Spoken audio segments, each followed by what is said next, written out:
first piece of the challenge was on June 9th, with a drawing of Nene from Fire Emblem Fortune's Weave. Going in, my confidence wasn't the highest, especially as this is a character from a yet-to-be-released game.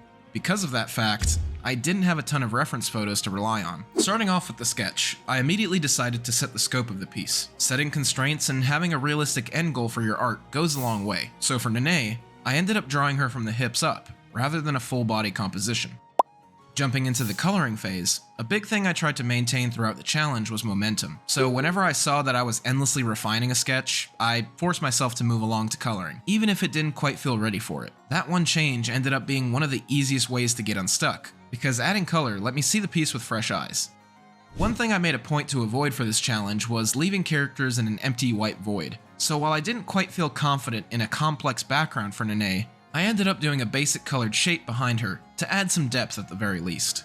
Analyzing my workflow and attempting to change a few aspects of it led to a much less frustrating time completing pieces. Nene was far from perfect, and it pointed out some weaknesses to tackle later on. My next illustration was Luca, the Vocaloid. When I finished Nene, I realized that failing to control the scope of my pieces was a reason why so many previous illustrations failed. For this piece, I wanted to further break this habit, so instead of getting hung up on every minuscule detail, I focused on getting the core foundation right and trusting it. Once the gesture, silhouette, and overall structure felt solid, I just gave myself permission to move on. But as the piece came together, I realized there was still one more related skill that I needed to develop: decision making, and specifically what details deserved to stay and what didn't. The biggest example was Luca's headphones. In the sketch, it helped define her silhouette, and it made her more recognizable. But when I got to coloring, I ended up removing the headphones because I got stuck trying to figure out the perspective of them. To wrap this piece up, I went ahead and attempted a simple, out-of-focus background. My intention was a dark concert stage behind Luca. Storytelling and scenarios is something I've experimented with recently, so placing Luca in an environment, albeit very simple, felt a lot more satisfying over keeping her on a blank background.